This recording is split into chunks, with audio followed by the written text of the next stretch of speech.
vous invite à une certaine radicalité, en fait, pour présenter un peu ce message, une radicalité, c'est-à-dire qu'on est un Dieu exigeant, vous le savez, et donc, voilà, une certaine rigueur, une certaine radicalité par rapport au péché, mais en même temps qu'il n'est pas question une seule fois de se laisser condamner et accuser quand on est tombé une fois, quoi. C'est un peu ce que tu as dit, et c'est vraiment ce que le Seigneur a mis sur mon cœur. Alors moi, je pars tout à fait d'un autre verset. Au départ, comme très souvent, quand je commence la prédication, j'ai un verset, j'ai quelque chose à cœur, et puis c'est pas ça finalement qui ressort. J'avais préparé un petit diaporama avec tous les titres possibles de cette prédication, parce que avec le petit voyage que je vais vous faire de verset en verset, des fois on ne sait plus trop bien ce que je veux dire, mais en fait ça rejoint vraiment, j'étais touché, enfin, ce que tu as dit, ben c'est ça, voilà, c'est la même teneur. Attendez-vous à une prédication, centrée un peu sur ça, c'est que oui, c'est vrai, Dieu ne veut pas qu'on pêche, mais il est plein d'amour et il nous relève, et il n'est pas question de se laisser condamner. Et le premier verset, je voulais vraiment partir, j'avais vraiment à cœur, c'était Jean 12, 24. Si le grain de blé que l'on a jeté à terre ne passe pas par la mort, il reste ce qu'il est, un grain unique. Beaucoup de versions disent qu'il reste seul. Mais en fait, il ne produit rien. Il est stérile, on dira. Voilà.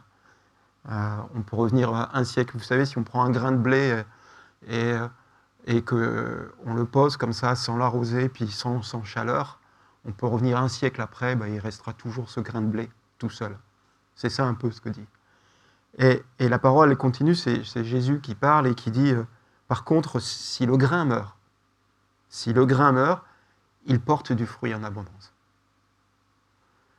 Et donc il faut mourir. Alors certains diront, bah oui, mais Jésus, dans le contexte de ce chapitre 12 de Jean, c'est juste après l'entrée triomphale de Jésus dans Jérusalem.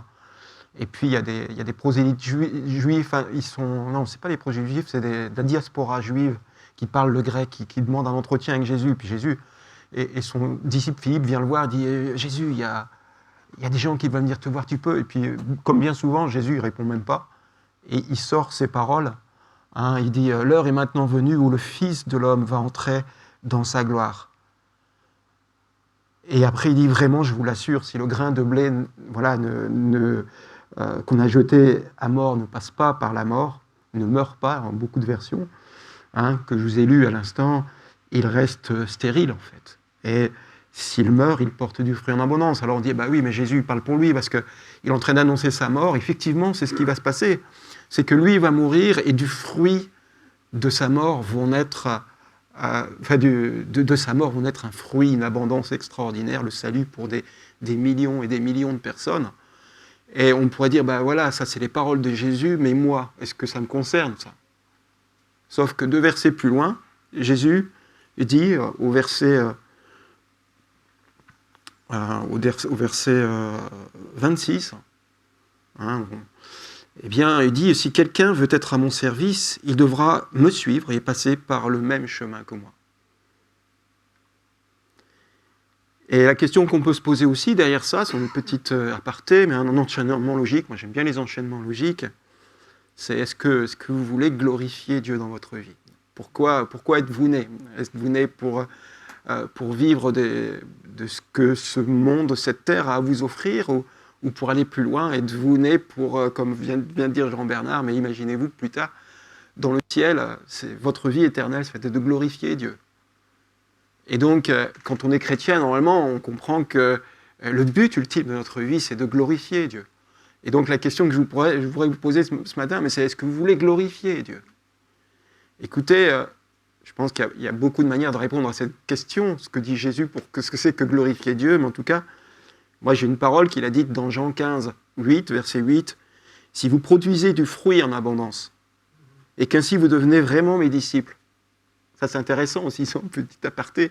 Vous êtes vraiment des disciples, des vrais disciples de Jésus. Alors, il vous demande de produire du fruit en abondance. Et je continue. « Et qu'ainsi vous devenez vraiment mes disciples, mon Père en sera honoré, et sa gloire apparaîtra visible aux yeux de tous.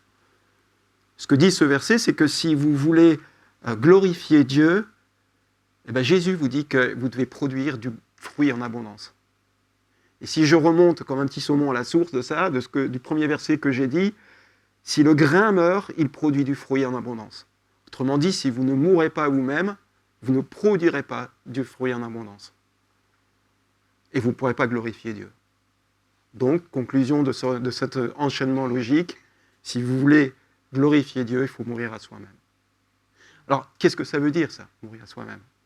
Et dans le contexte, Jésus donne un verset très important. Et non seulement ce verset, il est fondateur, mais il faut savoir qu'il est repris 4 fois dans les évangiles, dans 4 contextes différents. C'est gros, quoi. C'est-à-dire que Jésus, s'il le dit en plus, ce passage, il commence par le fameux « en vérité, en vérité ». Voilà, comme s'il dit, là, attention, là je vais vous dire quelque chose, un enseignement de base. Et ce verset, il est intercalé juste entre les 2 versets, le 24 qui dit « si le grain de blé demeure » et puis le 26, « si vous voulez vraiment être mes disciples, vous devez me suivre et passer par le même chemin que moi ». Entre deux, il y a quoi?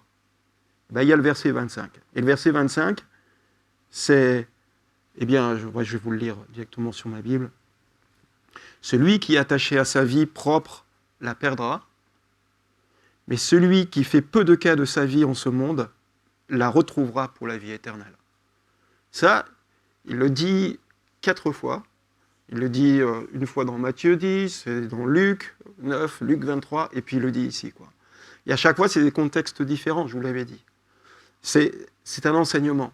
Et par là, je pense qu'il y a beaucoup, on peut dire beaucoup, ce que c'est que mourir à soi-même, et moi je voudrais juste dire que là, quelque part, Jésus nous donne le chemin. Il nous dit un peu ce que c'est que mourir à soi-même.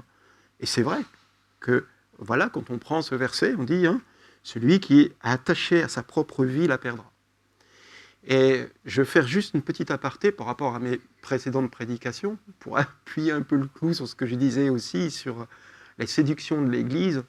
Je trouve qu'à ce propos, la proposition de traduction parallèle de ma parole vivante dit à propos de... donc qui s'appuie sur les différentes interprétations que le grec pourrait donner dans notre langue à nous. D'accord? Et il est dit donc à propos de celui qui est attaché à sa propre vie la perdra, on peut le traduire comme ça. Celui qui chérit son être, le perd, ou qui aime son âme, la vie de son âme la détruit. C'est quelque chose d'assez fort, quoi. Et je pensais à ce tout développement personnel qui s'introduit un petit peu des fois dans l'Église, où on centre sur notre âme et on décide de lui accorder toute notre attention et tout son développement. C'est intéressant de dire que, attention, si votre vie, c'est ça, c'est de développer votre âme, votre bien-être, votre intelligence, votre sagesse, etc. Alors, je ne dis pas que ce n'est pas bon en soi-même, mais si c'est la première chose et c'est votre première motivation, c'est comme chérir sa vie et que vous allez perdre votre vie. Parce que avant le développement personnel, moi je préfère le terme développement spirituel, Jésus nous dit qu'il faut mourir à soi-même. Et mourir à soi-même, c'est lâcher prise sur tout ce qui est dans le monde et qui pourrait nous empêcher de gagner la vie en Christ. Il y a une très très belle parole de Jim Elliot. Jim Elliot, c'était un missionnaire. Il n'a pas vécu longtemps parce qu'il est allé dans des tribus très dangereuses en Amazonie et il a été tué. Il est mort très jeune en fait. Et il avait dit avant, parce qu'il avait vraiment le feu, il savait qu'il allait dans les endroits dangereux, il disait, mais il n'est pas fou celui qui accepte de donner sa vie pour gagner ce qu'il ne peut pas perdre. Voilà. Et je trouve ça très très joli. Et il disait, il est fou celui qui veut garder des choses qu'il perdra de toutes les façons. Et il commence comme ça, il est fou celui qui... Voilà, vous comprenez ce que je veux dire. Et c'est vrai que dans le monde, on est attaché à des tas de choses qu'on veut garder, mais qui en fait sont des prisons. Alors, c'est pas facile, ça. Moi, je veux dire que si j'avais entendu ça, comme la première fois que j'étais rentré dans une église comme prédication, Voilà, celui qui est attaché à sa propre vie la perdra. C'est un peu comme si, moi j'avais toujours cette image que je donnais avant, c'est, voilà Seigneur, je te donne ma vie t'appartient, et j'écris une grande page blanche et je signe en bas. Maintenant t'écris ce que tu veux, quoi. Et c'est petit à petit qu'on devient capable de faire ça. Et je pourrais, par rapport à ce que tu disais tout à l'heure, je crois que c'est même en comprenant quel est l'amour de Dieu qu'on est capable de faire ça. Parce qu'on est sûr que ce que le Seigneur va écrire sur la page blanche, qu'on a signé en bas en disant « je le ferai », puisque tu me le demandes, c'est vraiment le meilleur pour nous. Et en fait, ces paroles, eh bien, celui qui aime la vie la perdra, ce sont des paroles d'amour, en fait. C'est le plan de Dieu pour notre vie. C'est le plan A. Je vais vous expliquer ce que c'est que le plan A, parce que, voilà, c'est très difficile. Dire, mais Seigneur, souvent naît la culpabilité de ça. On voit bien qu'il y a des choses qu'on n'arrive pas à donner, et puis qu'on voudrait donner, et puis naît certains échecs, certains péchés.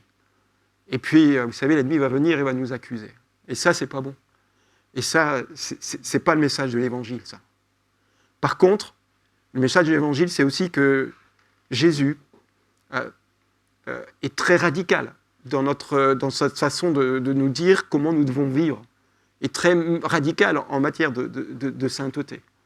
Et quand on lit et qu'on écoute le sermon sur la montagne, on se dit, waouh, mais il me place la barre là, quoi. Il passe la barre là, j'y arriverai jamais à sauter, quoi. Et, mais la vie chrétienne, elle est comme ça, il y a ce que le Seigneur, c'est un chemin. Et d'ailleurs, le titre de ma prédication, c'est « Le chemin, la vérité, la vie ». Et c'est l'Évangile, en fait.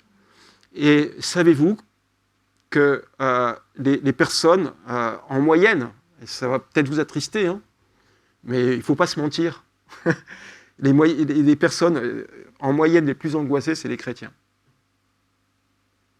Je dis, mais quoi? Mais c'est pas possible. Et ça, c'est un psychologue chrétien qui dit ça. Il dit, le problème, c'est que les chrétiens, ils sont plus angoissés que les autres. Je vais vous expliquer pourquoi. Et ça me fait rebondir sur une chose que j'avais entendue à la radio, qui disait que les chrétiens, ceux qui avaient la foi, ils étaient en moyenne plus déprimés que les autres. Et je dis, ah ouais, mais alors, ça, le gars, le journaliste, il a balancé ça, et puis il n'a pas expliqué pourquoi. Moi, je dis, vous pouvez me donner le micro, parce que moi, je vais vous expliquer pourquoi. Je vais vous expliquer pourquoi. Et pour ça, tu peux mettre la dia. Voilà, il y a une dia, c'est remanié à ma façon, mais c'est dans le livre un livre de Neil Anderson, je ne sais pas si vous connaissez. C'est un psychologue chrétien, enfin, moi j'apprécie lire, et qui est vraiment basé sur la vérité. Voilà, il dit que le chrétien va grandir et se libérer en se basant sur la vérité, sur ce que dit la parole, et en le vivant. Et il explique que, en fait, il y a un plan A qui est, alors j'ai mis le verset que je viens de vous lire, mais on pourrait mettre beaucoup d'autres versets, le plan A, c'est la volonté de Dieu pour notre vie. Et j'ai mis, celui qui est attaché à sa vie, il la perdra, mais celui qui fait peu de cas de sa vie, en ce monde la trouvera. Ça, c'est le plan A de Dieu. Il vous dit, écoutez, si vous voulez vraiment me suivre, il va falloir lâcher beaucoup de choses. Et tout. En fait, Dieu, il veut que vous lui donnez tout. Et j'ai cette pensée à vous partager que j'ai lue dans un livre où l'auteur disait que les chrétiens, beaucoup trop de chrétiens, font un peu comme les Français avec les impôts. En fait, ils savent qu'ils vont avoir les impôts à payer, donc ils mettent de côté, voilà ce qu'il faut pour payer les impôts, puis avec l'argent, le reste de l'argent qui reste, ils font ce qu'ils veulent. Voilà. Et il y a beaucoup de chrétiens, ils disent, oui Seigneur, moi je vais te donner ça, ça, ça, et le reste, je fais ce que je veux avec. Et c'est pas ce que dit ce verset. C'est pas ce que veut le Seigneur. Le Seigneur, il veut tout. Vous avez un métier, vous avez des projets professionnels, soumettez-les à Dieu. Si le Seigneur vous demande d'abandonner cette activité professionnelle, faites-le. Si vous êtes attaché, vous allez avoir des difficultés, vous ne rentrerez pas dans la logique du royaume des cieux. Et c'est comme ça avec les loisirs. Moi je passe, et je pense que c'est la vie chrétienne normale, de passer par des renoncements. Au fur et à mesure que le Seigneur va vous montrer en disant, tu vois, ta vie là, à cet endroit-là, elle est attachée à quelque chose. je te demande de l'abandonner. Et si tu ne sais pas l'abandonner, ben c'est la chair et c'est une prison. Et si tu sais l'abandonner, ben tu t'apercevras que c'est peut-être pas facile, mais qu'après tu es libre. Parce que Jésus a dit que là où l'esprit est la vérité, là où l'esprit est la liberté. Et je vais en parler un peu après. Et c'est tout à fait vrai. Et le plan A, donc, c'est le plan de Dieu pour votre vie. C'est quelque chose qui peut être vu comme des commandements, comme une loi morale froide, mais en fait, c'est un message d'amour. C'est dire, moi je sais, je t'ai créé, je sais comment tu dois fonctionner. Et pour que tu sois heureux, tu suis mon plan A. C'est pas facile, ça demande ton engagement personnel, mais tu suis. Et le plan B, c'est le plan de l'homme naturel. L'homme qui suit sa raison, son intuition, son expérience. Celui qui n'a pas rencontré le Seigneur, qui ne peut pas comprendre les choses du Seigneur. Cet homme naturel ne peut pas comprendre le plan A. Quand il lit le Jean 12, 25, il se sauve en courant. Il dit, mais c'est quoi? T'es dans une secte, là? Tu abandonnes tout ce que tu aimais? Tu l'abandonnes? Qu'est-ce qui se passe? Et il ne peut pas comprendre ces choses-là. Et alors nous, le problème, c'est que vous avez une zone de tension entre les deux, et bien souvent, nous sommes entre les deux. Parce qu'on vit dans un monde, alors, on a une aspiration, puisque nous avons reçu l'Esprit, ça c'est la bonne nouvelle, on a une aspiration très forte au plan A. Mais nous vivons dans un monde, et avec beaucoup d'attirance, et puis, voilà, des conflits intérieurs aussi. Quand nous venons à Christ, eh bien, on a des choses à régler à l'intérieur. Il y a des blessures, il y a des choses à purifier, qui se font progressivement. Et nous nous comportons, et puis nous portons bien souvent selon le plan B. Et moi, je prends l'exemple, je le dis souvent parce que c'est tellement caricatural, c'est que je l'ai raconté déjà en prêchant. Je le sais qu'un jour, j'avais mon berlingot, il ne passe pas le contrôle technique parce qu'il y a trop de pollution. Et je me mets à genoux, j'étais tendu à ce moment-là. Pour moi, c'était vraiment une mauvaise nouvelle. Je dis non, Seigneur, je prie, tu solutionnes ce problème. Et 10 minutes après, j'étais sur Internet en cherchant comment décalaminer le machin. Toi. Et c'est exactement ça. C'est que l'homme, il suit sa raison, et son intuition, et son expérience. Et je sais que j'ai trouvé sur Internet peut-être les solutions à mon problème, et puis finalement, le Seigneur l'a solutionné autrement.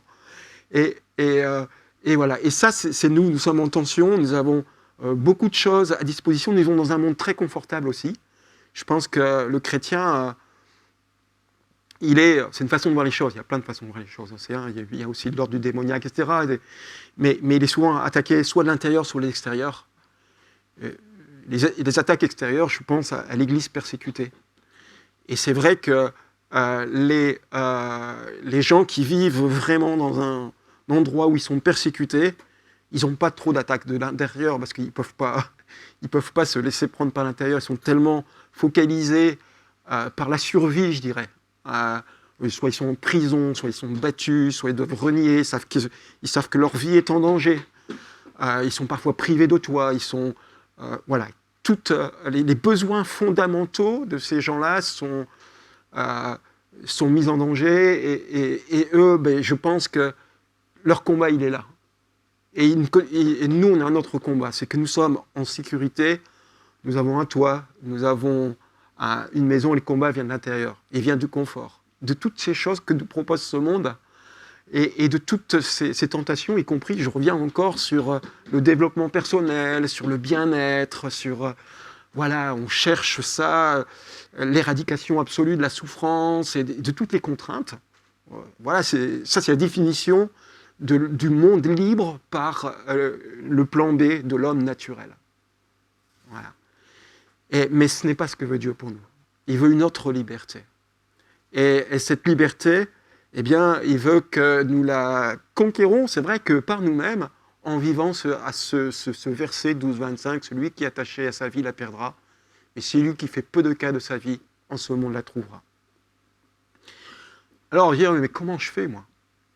Jésus place la barre tellement haut. Et Galates, l'apôtre Paul, quand il écrit aux Galates, chapitre 5, verset 16, il nous donne le conseil pour pouvoir vivre ça. Parce que ça devient un véritable esclavage. Comment tout donner au Seigneur? Et puis, la culpabilité qui va avec si on ne le fait pas. Et il nous donne un conseil. Il dit, voici donc mon conseil. C'est vraiment, dans le contexte de ce Galates 5, c'est vraiment le contexte de cette lutte entre la chair et l'esprit. C'est vraiment ça. Donc on peut vraiment prendre ce verset pour redonner la suite, en fait. Et voici donc mon conseil, marchez sous la direction de l'esprit. Et vous ne risquerez pas de satisfaire les convoitises de votre être naturel. Donc on peut paraphraser par rapport à ce que je vous ai dit avant, de marcher sous la direction de l'esprit, et vous serez rendu capable de perdre votre vie, de donner au Seigneur ce qui vous importe, ce qui vous tient un peu quelque part, si vous marchez par l'esprit. Vos désirs égoïstes et coupables ne parviendront pas à leur fin. Et il continue comme ça. Laissez donc l'esprit vous conduire. Obéissez à ses instructions et aux aspirations, et ne cédez pas aux aspirations qui animent l'homme livré à lui-même. Alors moi, je trouve personnellement que ces paroles ne sont pas faciles à entendre, parce que c'est facile à dire, mais c'est vraiment difficile à faire. Et à un moment, je disais, ces paroles sont culpabilisantes, mais en fait, je ne veux plus dire ça. Je ne veux pas dire que ces paroles sont culpabilisantes. Je veux dire que ces paroles sont la vérité, et elles sont des conseils que nous devons essayer de suivre et d'entendre. Et elles sont une clé pour parvenir à faire du plan A à quelque chose, le plan de notre vie. Et peut-être le plus dur, dans ce que je viens de vous lire, qui était le conseil de Paul à l'église de Galate, aux chrétiens de Galate, donc aux chrétiens d'aujourd'hui, parce que le combat est le même. Je dirais que le plus dur, c'est laisser donc l'esprit. Et ça rejoint un peu ce que je vous ai dit avec l'histoire du berlingot. J'ai dit, Seigneur, je te remets, et puis laissez Dieu faire. Alors ça, j'ai dit, ouais, mais c'est bien beau, quoi. J'ai des problèmes, je dois m'investir un minimum. C'est vrai que celui qui a attaché à sa vie la perdra, et faire volontairement crucifier sa chair, renoncer à des choses qu'on aime. Ça demande un engagement de notre part. Mais si on ne fait pas ça sous l'esprit, c'est la chair qui va s'en charger, si vous voulez absolument, et on deviendra des chrétiens légalistes. Et donc c'est pas facile ça. On pourrait le développer, c'est pas l'objet de ça aujourd'hui, mais il y a une petite indication sur ce que c'est que laisser donc l'esprit. Je vous la donnerai après. Qu'est-ce que c'est laisser l'esprit faire, en fait? Comment on peut laisser l'esprit faire? La suite du message tentera d'y répondre partiellement, parce que je ne peux pas prétendre avoir toutes les réponses. La deuxième chose que conseille Paul, et qui n'est pas facile, c'est obéissez à ses instructions. Moi, je vais faire une petite aparté comme ça, juste. Mais où entendre ces instructions? Où entendre l'esprit? Des gens disent, oui, mais qu'est-ce que je dois faire? Où est l'esprit? Je pense que l'endroit, vous le savez, l'endroit où on va le mieux entendre ces instructions, c'est en lisant la parole, tout simplement. Et je dirais ça, moi j'aime bien faire des petites annonces comme ça, c'est arrêtez de lire la Bible. Voilà. Arrêtez de lire la Bible, entendez-la. Voilà. Parce que des fois, on la lit en disant, mais voilà, le pasteur a dit, je la lis, donc je la lis, je la prends, voilà, Seigneur. Ça revient un peu, celui qui paie ses impôts. Voilà, Seigneur, t'as vu, j'ai lu ma Bible ce matin une demi-heure, maintenant, je fais ce que je veux. Mon métier, j'ai envie de faire ça. Là, j'ai envie de faire ça dans mes loisirs, et puis voilà, les vacances comme ça, etc. Et j'organise ma vie comme je veux, parce que j'ai lu ma Bible une demi-heure. Voilà. Mais oui, mais il ne fallait pas lire ta Bible une demi-heure, il fallait l'écouter pendant une demi-heure. Quand vous ouvrez la Bible, vous entendez Dieu vous donner ses instructions. Et ça, c'est ça qui va vous voir avec l'Esprit de Dieu en vie. Voilà, c'est ça, laissez agir l'Esprit, c'est qu'il va mettre dans vos cœurs des paroles que vous allez lire, qui vont vous toucher et qui vont vous mettre en route par l'amour de Dieu pour réaliser ce plan-là. C'est ça, marcher par l'Esprit. C'est ça, marcher par l'Esprit. Puis la troisième instruction qu'il donne, il dit, laissez donc l'Esprit, obéissez à ses instructions et ne cédez pas. Ne cédez pas. Et alors, céder, comme tu l'as dit tout à l'heure, c'est malheureusement quelque chose qui arrive régulièrement dans la vie des chrétiens. Tu as cité Jean, voilà, qui dit, mais si vous êtes pas des... Si vous dites que vous ne péchez pas, ben, vous êtes des menteurs. Donc céder, oui. Alors, mais l'apôtre, il donne de conseils, voilà, ne cédez pas.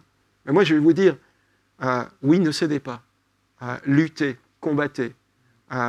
Le concept de persévérance est un concept hautement biblique. Et que des fois, on peut être découragé parce qu'on est tombé. Et moi, je vais vous dire une chose, si tu cèdes, pleure un bon coup, voilà, Dieu te consolera et saisis le pardon de Dieu. Ce que je viens de vous dire, c'est les béatitudes. C'est la deuxième béatitude. La première, c'est, voilà, je vais la résumer, faites-vous aucune illusion sur vous-même, voilà, parce que vous pécherez. Et puis la deuxième, c'est tu pleures, tu seras consolé. Et quand on analyse, enfin moi je m'appuie sur le théologien John Stott, qui disait que ceux qui pleurent, c'est pas ceux qui pleurent parce qu'ils ont un chagrin d'amour, ou qu'ils ont un deuil, ou qu'ils se sont coincés les pieds dans la porte. Ceux qui pleurent, ce sont ceux qui pleurent sur leurs péchés. Et je disais, peut-être que vous interrogez sur la question, mais qu'est-ce que c'est que marcher par l'esprit ? Eh bien, je peux vous dire aussi ce qu'est ne pas marcher par l'esprit. Ne pas marcher par l'esprit, c'est de ne pas pleurer quand vous péchez. Si vous ne pleurez pas sur un péché que vous avez commis, c'est que vous ne marchez plus par l'esprit. Parce que l'esprit, vous êtes allé tellement loin des fois dans l'insouciance, etc., c'est que vous avez perdu l'esprit, en fait. Et il n'est plus là pour vous attrister. Quelque péchés que ce soit, si vous n'êtes pas attristé quand vous péchez, c'est que vous êtes vraiment en danger spirituel. C'est vraiment que vous êtes en danger spirituel. Alors, tu es tombé, tu as péché, tu t'apitoies, tu pleures, mais Dieu te consolera, et puis il a une parole. Il a une parole aussi très très importante. C'est Jean 8,1, moi que j'aime beaucoup, c'est « Il n'y a aucune condamnation pour ceux qui sont en Jésus-Christ ». Et puis la suite, qui ne vivent pas conformément à leur nature propre, mais conformément à l'esprit. C'est la suite de ce verset-là. Il n'y a aucune condamnation, donc, pour ceux qui sont en Jésus-Christ, et aussi, donc, ceux qui sont en Jésus-Christ, ce sont ceux qui ne vivent pas conformément à leur nature propre, mais conformément à l'esprit. Et là, il y a une confusion, il y a des gens qui disent, mais j'ai péché, Seigneur. Tu dis qu'il n'y a pas de condamnation pour moi, mais je ne marchais pas par l'esprit puisque j'ai péché. Et là, c'est une parole de Satan, ça. Il vous trompe. Parce que ce n'est pas parce que vous marchez par l'esprit que vous ne pécherez jamais. À ce moment-là, tous les apôtres péchaient. Je connais une seule personne qui a marché en plénitude de l'esprit sur terre tout le temps. C'est Jésus. C'était sa force. C'est ce pourquoi il était capable de chasser les démons. Très facilement. C'est pourquoi il avait une autorité que tout le monde reconnaissait, qui laissait baba tout le monde. C'est pourquoi il a manifesté l'amour comme personne d'autre. C'est parce que Jésus était rempli d'esprit. C'est le seul qui était rempli complètement. Même l'apôtre Pierre, on le voit au début des Actes, où il est rempli de l'esprit, il a la puissance de Dieu avec lui. Si vous lisez les Actes jusqu'au bout, il n'a pas été glorieux tout le temps. À un moment donné, il a renié tous ses frères qui n'étaient pas d'origine juive, parce qu'il avait peur du regard des judaïsants qui venaient de Jérusalem. Et c'est l'apôtre Paul qui l'a repris. Il dit, mais Paul, Pierre, tu renies la parole, tu renies tout ce que tu as reçu avec Corneille. Vous voyez ? Et donc, même quand des personnes comme Pierre, mais on s'aperçoit qu'il tombait aussi. Vous comprenez ? Il n'y a que Jésus qui était rempli. Donc, ne vous laissez pas accuser. Il n'y a pas de condamnation si tu marches par l'esprit. Donc, si tu as pleuré sur ton péché. Si tu n'as pas pleuré sur ton péché, il y a un problème. C'est que tu ne marches plus par l'esprit. Mais si tu as pleuré sur ton péché, c'est que tu marches par l'esprit, mais que tu es tombé. Et moi, je voudrais vraiment vous encourager à continuer et à ne pas vous laisser avoir par la condamnation, par la culpabilisation. Mon deuxième titre de message, le premier, c'était le chemin, la vérité, la vie. Et le deuxième, c'est plaidoyer contre la culpabilisation pour les chrétiens motivés. Ou par les chrétiens qui marchent par l'esprit. Parce que c'est souvent eux qui, justement, aiment leur Seigneur ou qui veulent avancer, qui sont motivés pour la vie chrétienne, qui se laissent le plus condamner. Parce qu'évidemment, ils sont pas comme l'être naturel du plan B. Vous savez, il vit sa vie tranquille. Et Neil Anderson, il raconte que quelqu'un qui n'a pas connu, qui n'a pas l'Esprit de Dieu, qui n'est pas converti, eh ben, il fait ses plans et tout se passe très bien pour lui. Il n'est pas angoissé. Il est juste un peu angoissé quand il tombe malade ou quand ça ne se va pas comme il veut, mais bon, il rectifie. Mais il est beaucoup moins angoissé que le chrétien qui, lui, il se dit, mais Seigneur, mais... Le problème de la culpabilité du chrétien vient de l'ennemi, hein, qui est de l'intérieur et qui vient, parce qu'on est dans un monde comme ça, il vient nous culpabiliser sur nos échecs, en fait.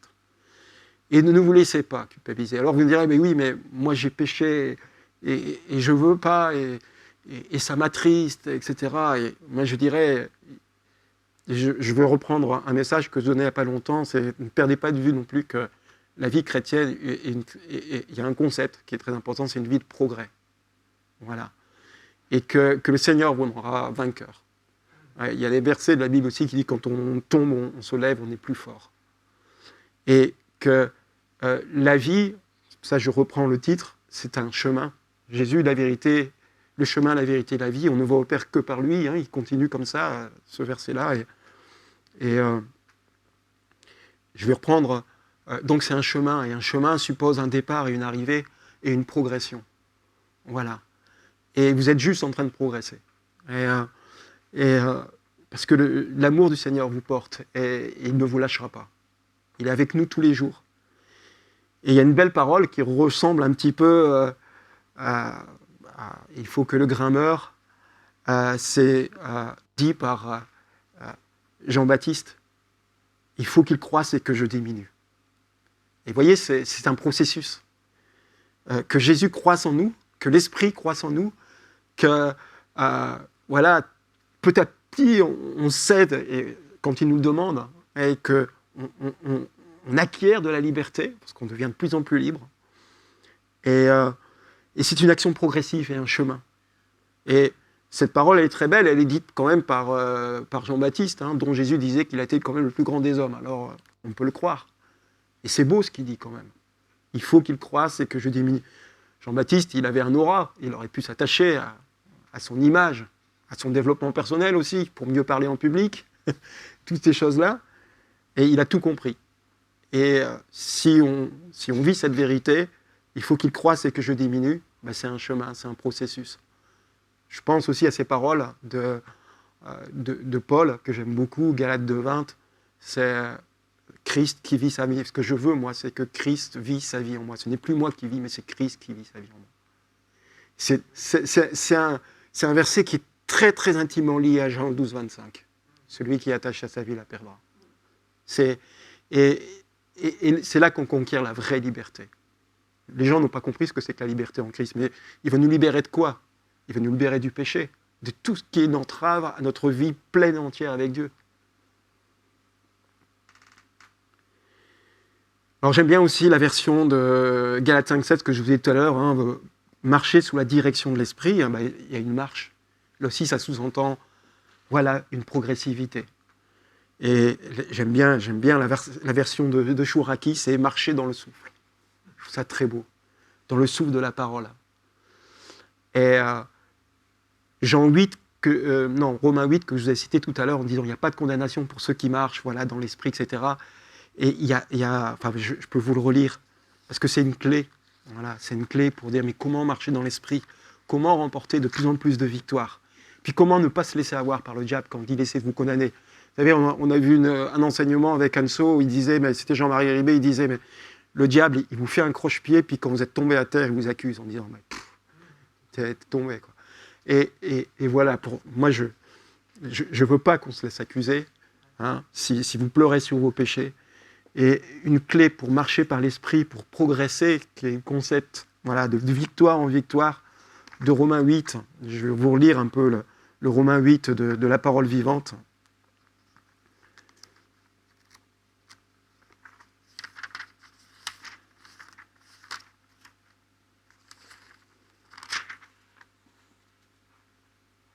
Donc, mais maintenant, il n'y a plus de condamnation pour ceux qui appartiennent à Jésus-Christ. Si nous sommes unis à lui, nous avons donc à redouter aucune sentence contraire. On a un avocat, nous dit Jean, dans une de ses lettres. Quand quand nous avons péché, il nous dit, nous avons aucun. Car nous vivons à présent sous un nouveau régime, celui du Saint-Esprit. C'est un régime, le Saint-Esprit. C'est une nouvelle alliance. C'est une nouvelle façon de voir les choses. Ça ne veut pas dire qu'on est rempli en permanence et qu'on ne péchera jamais. Ne vous laissez pas accuser. Il continue comme ça. Cet esprit nous donne la vie qui était dans le Christ Jésus et nous introduit dans la communion avec lui. Et ça, c'est un grand secret de la marche par l'esprit, c'est notre qualité de communion avec le Seigneur. Et si on veut être victorieux et si on veut réussir à vivre le plan A du Seigneur, eh bien, il faudra aussi vraiment que nous passions du temps avec.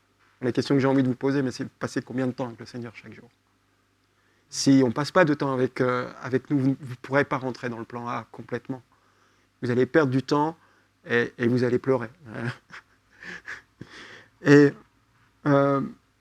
voilà, donc je voulais donc dire pour vous encourager que c'est un cheminement.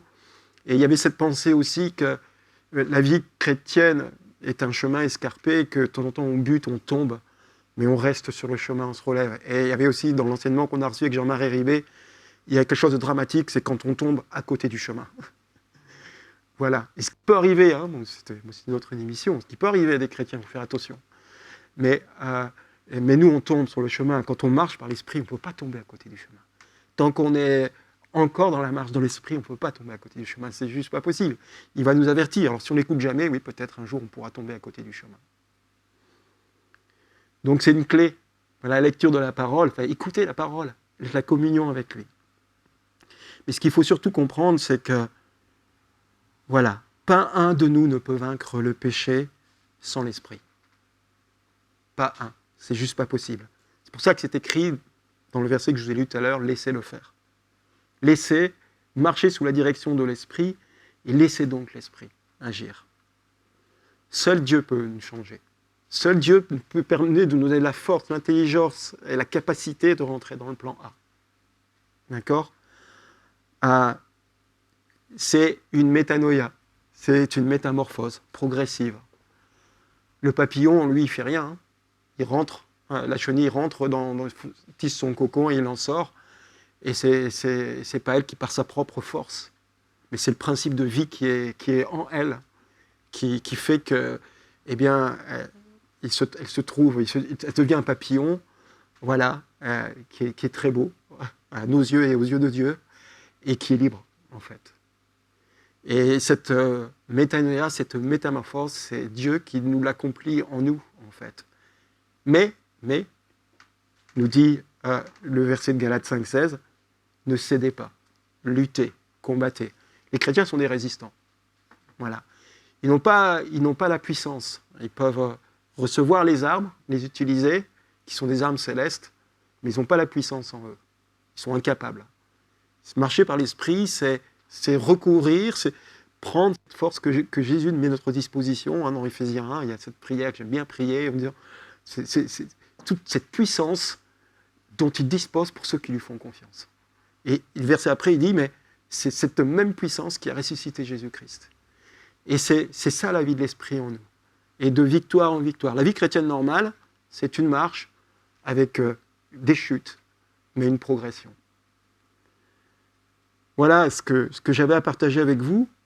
Et à la fois, j'espère, que vous ayez vraiment conscience de cette radicalité, voilà, de ce que Dieu attend de nous, une vie de sanctification, mais en même temps, un Papa céleste qui nous accompagne, qui nous relève, qui nous encourage à persévérer, continuer. Alors oui, Jésus c'est le chemin, la vérité, la vie, le chemin de progrès en progrès. La vérité c'est qu'il n'y a pas de condamnation et qu'on a un Papa céleste qui nous accompagne et qui nous aime, même quand on est tombé. Et la vie, c'est la vie de l'esprit. Voilà. C'était mon message que j'avais à vous partager avec ce matin. Voilà, Seigneur, merci pour ta parole, parce que tu nous dis de suivre tes instructions et d'obéir à tes instructions. Et savoir où on doit aller, c'est pas si simple, Papa Céleste. Tu nous as mis ces paroles et puis tu nous as mis l'esprit pour comprendre. Tu dis dans ta parole que l'esprit vivifie et que la lettre tue. Et tu nous fais vivre. Tu nous fais vivre cet esprit. Alors, Seigneur, donne-nous et impulse-nous cette envie d'ouvrir la Bible pour t'écouter. Et puis cette intelligence de saisir en toi, dans la communion avec toi, la force, la sagesse de t'obéir, de ne pas céder. Et merci Seigneur, parce que tu as dit que tu seras avec nous tous les jours, et nous le croyons. Et tu as dit aussi que tu ne laisseras pas ravir tes brebis, et que nous croyons que tes brebis, celles qui écoutent, sont celles qui écoutent ta voix, qui entendent ta voix. Alors Seigneur, nous voulons vraiment vivre tout cela, et je te prie pour chacun de mes frères et sœurs, pour que par la puissance de ton esprit, tu puisses parler dans leur cœur, tu puisses les activer, les réactiver, les réajuster s'ils n'étaient pas là où tu veux que tu ailles les toucher par rapport à certaines choses, qu'ils puissent saisir au Seigneur, mais sonde-moi, montre-moi mon chemin, montre-moi si je suis sur la bonne voie, et remets-moi sur le bon chemin, Seigneur. Seigneur, vraiment que ton esprit puisse agir dans chacun des frères et sœurs, pour qu'ils puissent vivre ce plan A que tu as préparé pour chacun de nous, qui est le plan, qui est le plan de liberté et de bonheur, Seigneur. C'est ça, le bonheur, il n'est pas dans le développement personnel, mais le développement, il est dans la poursuite de ton plan A, Seigneur. Voilà, merci Seigneur d'œuvrer dans chacun, Seigneur, pour que chacune des pierres constituant cette Église puisse bâtir un édifice qui te glorifie. Dans le nom de Jésus, Amen.